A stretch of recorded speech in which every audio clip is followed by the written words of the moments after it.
খাম্পা বৰগোহাঞি ডাঙৰীয়াই যোৱাকালি যি BPF দলৰ পৰা তেখেতৰ ৰেজিগনেশ্যন বা পদত্যাগ পত্ৰ প্ৰেৰণ কৰিলে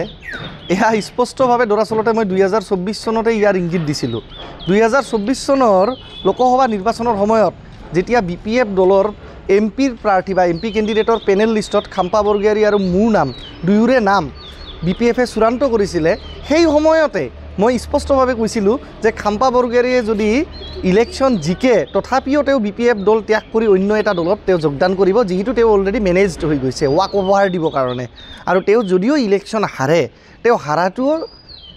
আন এটা দলক জিকুৱাবৰ কাৰণেহে তেওঁ ইলেকশ্যনটো হাৰিব, আৰু এক্সিডেণ্টলি জিকি গ'লে তেওঁ সেই দলটোতে গুচি যাব যি দলৰ লগত তেওঁ অলৰেডি ছেটিং কৰি তেওঁ নিৰ্বাচনত অৱতীৰ্ণ হৈছিলে। সেই সময়ত বিভিন্ন জ্ঞানী গুণী লোকসকলে বা BPF দলৰ দূৰদৰ্শী নেতাসকলে মোৰ কথাখিনিৰ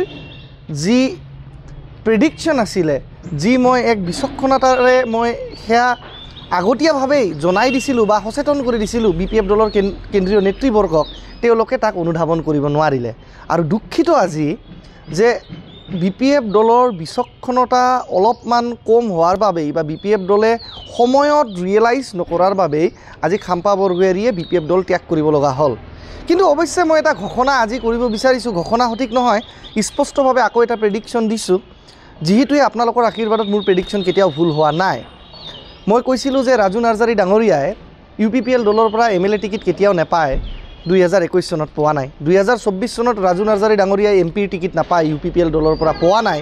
মই কৈছিলোঁ যে খাম্পা বৰগোহাঞি নিৰ্বাচন খেলিলে তেওঁ কেতিয়াও BPF দলৰ পৰা বিজয়ী নহয়, যিহেতুৱে তেওঁ নিজৰ সমষ্টিৰ পৰা 15,000 ভোটে লাভ কৰিবলৈ সক্ষম হোৱা নাছিল যেতিয়া তেওঁ ডেপুটি চিফ আছিলে BTC ইলেকশ্যন 2020ত। তো সেই ধৰণেই মই এটা প্ৰেডিকশ্যন দিছোঁ যে আজি খাম্পা বৰগোহাঞি ডাঙৰীয়াই যি BPF দল ত্যাগ কৰিলে, আপোনালোকে কোনো ধৰণৰ এইটোক ডাঙৰ এটা নিউজ বনোৱাৰ দৰাচলতে কোনো দৰকাৰে নাই, কাৰণ খাম্পা বৰগোহাঞি ডাঙৰীয়া কালি যদি UPPLতো যোগদান কৰে, স্পষ্টভাৱে তেওঁ UPPLতে যোগদান কৰিব, প্ৰমোদ বড়ো নেতৃত্বাধীন UPPL দলতে যোগদান কৰিব। তাতে যোগদান কৰিলেও খাম্পা বৰগোহাঞি ডাঙৰীয়াই কিন্তু 2020 চনত যি ধৰণে বহুতে ভাবিছে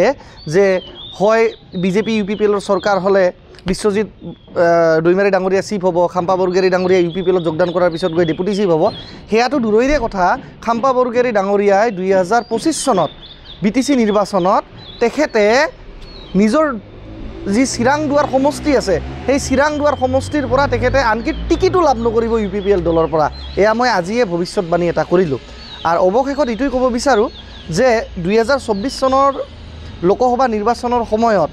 যেতিয়া মোৰ আৰু খাম্পা বৰগোহাঞি দুয়োৰে নাম BPF দলৰ পেনেল লিষ্টত চূড়ান্ত হৈছিলে MPৰ প্ৰাৰ্থিত্ব প্ৰদান কৰাক লৈ, সেই সময়তে মই বাৰম্বাৰ যিখিনি কথা কৈছিলোঁ যে খাম্পা বৰগোহাঞি ডাঙৰীয়াই ৱাক অভাৰ দিব, ইলেকশ্যন হাৰক বা জিকক, জিকিলে তেওঁ অন্য দলত গুচি যাব আৰু হাৰিলেও তেখেতে আন এজনক জিকুৱাবৰ কাৰণেহে নিৰ্বাচনত অৱতীৰ্ণ হৈছে। এই কথাখিনি সেই সময়ৰ BPF দলৰ কিছুমান দম্ভালি মৰা দাম্ভিক নেতা তথাকথিত নেতাসকলে, যিসকলে খাম্পা বৰগোহাঞিৰ সমৰ্থনত আহি স্পষ্টভাৱে টেটু ফালি ফালি তেওঁলোকে চিঞৰিছিলে, আজি তেওঁলোকে এইখিনি কথা ৰিয়েলাইজ কৰিব পাৰিলেনে, এয়া এটা প্ৰশ্ন। আৰু দ্বিতীয় প্ৰশ্নটো হৈছে, মই আশা কৰোঁ যে change is a process of politics, dynamic politics ৰাজনীতি সদায় গতিশীল, গতিকে খাম্পা বৰগোহাঞি কৈছে তাতকৈ নিশ্চয় ভাল ভাল আৰু বিভিন্ন নেতা BPF দলত আহি BPF দলৰ প্ৰতিনিধিত্ব কৰি এক সুস্থিৰ যি নেকি গণতন্ত্ৰ বা ডেমক্ৰেচিত অপজিশ্যন দলৰ যি দৰকাৰ বা প্ৰেছাৰ পলিটিকেল গ্ৰুপ হিচাপে যিটো দৰকাৰ, সেই বিৰোধী দলৰ দায়িত্ব তেওঁলোকে সুচাৰুৰূপে তেওঁলোকে পালন কৰিব বুলি মই BPF দলকো শুভেচ্ছা জ্ঞাপন কৰিছোঁ।